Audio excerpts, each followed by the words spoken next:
नमस्कार, स्वागत है आप सबका राजनीति के इस अखाड़े में। मेरा नाम है अजय सिटिया। मित्रों, प्रधानमंत्री नरेंद्र मोदी ने रणनीति बदलकर गांधी परिवार को बचाव मुद्रा में लाकर के खड़ा कर दिया है। गांधी परिवार ने ऐसा सोचा ही नहीं था कि प्रधानमंत्री इस तरह हमलावर भी हो सकते हैं और उनकी सारी पोल पट्टी खोल सकते हैं। अब झेम मिटाने के लिए संसद के भीतर कांग्रेस का प्रदर्शन जारी है, जबकि इंडी अलायंस के सब दल उन्हें अकेला छोड़ गए हैं। बाकी विपक्षी पार्टियां देशद्रोह की भागीदार नहीं बनना चाहती। सोनिया गांधी और राहुल गांधी पर देशद्रोह के पुख्ता आरोप लगे हैं। जब तक सोनिया गांधी और राहुल गांधी उन पर लगे आरोपों का जवाब नहीं देते, तब तक बाकी दल उनसे दूरी बनाने की रणनीति पर चल रहे हैं। क्योंकि अडानी और जॉर्ज सोरोस में बेसिक फर्क है। अडानी एक भारतीय उद्योगपति हैं, जबकि जॉर्ज सोरोस विदेशी उद्योगपति हैं। और यह बात जॉर्ज सोरोस भी नहीं छिपाते कि वह भारत विरोधी हैं, वह मोदी विरोधी हैं। उनके साथ सोनिया गांधी के और राहुल गांधी के रिश्ते, और यहां तक बात सामने आ रही है कि राजीव फाउंडेशन को भी जॉर्ज सोरोस ने पैसा दिया है। तो अब यह बात साफ हो गई है कि विपक्ष के नेता, सरकार तो पूछ ही रही है, भाजपा तो पूछ ही रही है, विपक्ष के नेता भी पूछ रहे हैं कि आप सफाई क्यों नहीं दे रहे। उधर नरेंद्र मोदी ने बिना विपक्ष की परवाह किए एक देश एक चुनाव का बिल कैबिनेट से पास करवाकर अपनी 56 इंच की छाती फिर से दिखा दी है, जिसके बारे में राहुल गांधी और प्रियंका गांधी बार बार सवाल उठाते थे कि कहां है 56 इंच की छाती। उम्मीद है कि यह बिल इसी सत्र में पेश भी कर दिया जाएगा। राहुल गांधी की संसदीय रणनीति से बाकी विपक्षी दलों के सांसद उनसे बेहद खफा हैं, और वे अपने नेताओं से भी खफा हैं, क्योंकि राहुल के खिलाफ वे खुलकर नहीं बोल रहे हैं, सिवाय तृणमूल कांग्रेस के। कम से कम 3 पार्टियों में नेतृत्व के खिलाफ विद्रोह की सुगबुगाहट है। संसद में जिन दलों पर असर होगा वे दल है शरद पवार की एनसीपी और उद्धव ठाकरे की शिवसेना। इन दोनों दलों के सांसद मोदी के पाले में जाने की फिराक में हैं। उद्धव ठाकरे की शिवसेना के लोकसभा में 9 सांसद हैं और शरद पवार की एनसीपी के 8 सांसद हैं। कानून के मुताबिक, दल बदल कानून के मुताबिक दोनों पार्टियों के 6-6 सांसद दल बदल कर सकते हैं। तीसरा दल अरविंद केजरीवाल का है, जो विधानसभा में टूट रहा है और वह उनके अपने कर्मों से टूट रहा है। आने वाले 8-10 दिन में आतिशी सरकार अल्प में आ जाए तो आश्चर्य नहीं होगा, और अगर अल्पमत में आ गई तो फिर दिल्ली विधानसभा के चुनाव राष्ट्रपति शासन में होंगे। केजरीवाल ने अब तक 24 विधायकों के टिकट काटे हैं, 31 उम्मीदवार डिक्लेयर किए हैं, उनमें से 24 विधायकों के टिकट काटे हैं, और बाकी अभी और विधायकों के टिकट भी कटेंगे, और वे सभी लामबंद हो रहे हैं। अब यह बात भी सामने आई है कि विधानसभा के स्पीकर रामनिवास ने अपने आप चुनावी राजनीति से दूर होने का ऐलान नहीं किया था। उन्हें कहा गया था कि उन्हें टिकट नहीं मिलेगा, इसलिए वह अपना फैसला कर लें। अब वही स्पीकर ही, अभी भी वह स्पीकर हैं, वही बगावती विधायकों की रहनुमाई कर रहे हैं। लेकिन केजरीवाल की पार्टी में जो भी होगा उसका संसदीय राजनीति पर असर नहीं होगा, क्योंकि लोकसभा में तो उनके 3 सांसद हैं, पंजाब से हैं। पंजाब में कुछ गड़बड़ होगी तब वे भी हिलेंगे। ऐसा नहीं है कि कांग्रेस में राहुल गांधी के खिलाफ बगावत नहीं हो रही।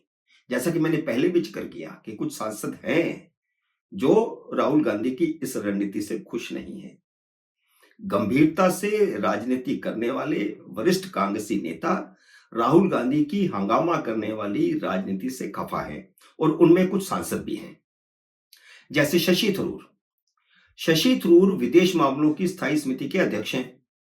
पहले राहुल गांधी खुद स्थायी समिति का अध्यक्ष बनना चाहते थे, लेकिन राहुल गांधी के चीन और अमेरिका की डीप स्टेट के साथ संबंधों के चलते प्रधानमंत्री नरेंद्र मोदी ने कांग्रेस की यह मांग नामंजूर कर दी। कई दिनों तक बातचीत चलती रही, लेकिन भाजपा ने कह दिया कि हम राहुल गांधी को विदेश संबंधी स्थायी समिति का अध्यक्ष मंजूर नहीं करेंगे, क्योंकि विदेश मामलों की स्थायी समिति के चेयरमैन का कई मामलों में एक्सेस होता है। वह विदेश सचिव से बुला करके कई चीजें पूछ सकता है। हालांकि वह विदेश सचिव बताए या ना बताए, लेकिन क्योंकि स्थायी समितियों की बैठक में विदेश सचिव मौजूद होते हैं, इसलिए उनको एक एक्सेस तो होता है। इसलिए मजबूरी में राहुल गांधी ने शशि थरूर को कमेटी का अध्यक्ष बनवाया था। अब पता चला है कि स्थायी समिति की हाल ही में हुई बैठक में शशि थरूर ने प्रधानमंत्री नरेंद्र मोदी की जमकर तारीफ की। विदेश सचिव विक्रम मिस्त्री हाल ही में बांग्लादेश गए थे।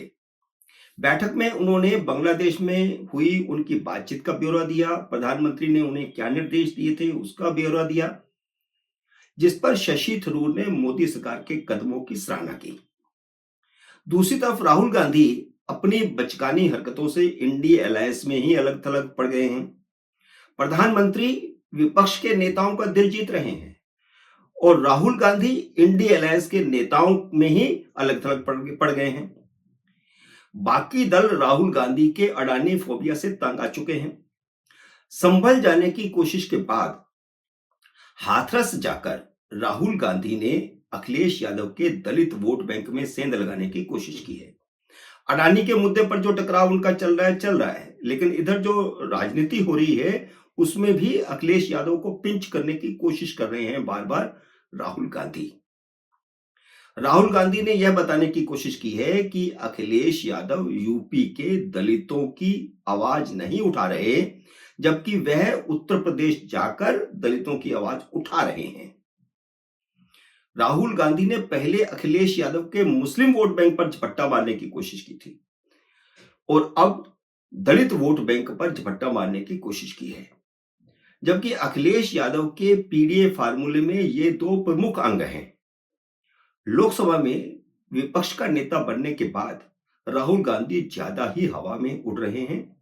वह अपने सहयोगी साथियों को भी साथ लेकर के नहीं चल रहे, जबकि असलियत यह है कि कांग्रेस की 99 सीटें कांग्रेस के बूते पर नहीं, सहयोगी दलों की सहायता से ही प्राप्त हुई है। और राहुल गांधी समझ रहे हैं कि संसद सत्र के दौरान सुबह 11 बजे सदन में और सदन से बाहर हंगामा कर दो, बस हो गया विपक्ष का काम और विपक्ष के नेता का काम हो गया।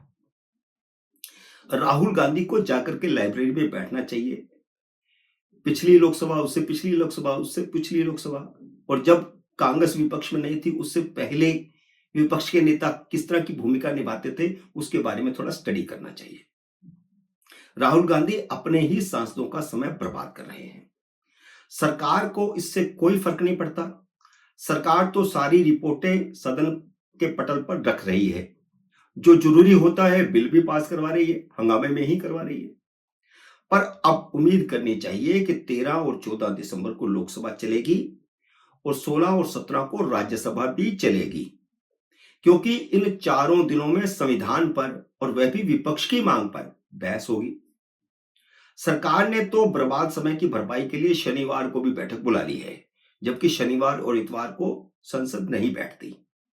मैंने पहले भी कहा था, फिर दोहराता हूं कि विपक्ष ने संविधान पर बहस करवाकर नरेंद्र मोदी को विपक्ष की लाल किताब की नौटंकी की बखियां उधेड़ने का मौका दे दिया है, क्योंकि जहां तक संविधान का सवाल है, कांग्रेस का इतिहास बहुत काला है और नरेंद्र मोदी पहले भी बखियां उधेड़ चुके हैं, इस मुद्दे पर अब फिर उधेड़ेंगे। मित्रों, उम्मीद है मेरा ये वीडियो आपको पसंद आया होगा। इसे लाइक और शेयर कीजिए। अगर आपने मेरे यूट्यूब चैनल को अब तक सब्सक्राइब नहीं किया तो कृपया सब्सक्राइब करके अपना आशीर्वाद दीजिए। जल्दी मिलते हैं अगले वीडियो में किसी अन्य विषय के साथ। तब तक नमस्कार।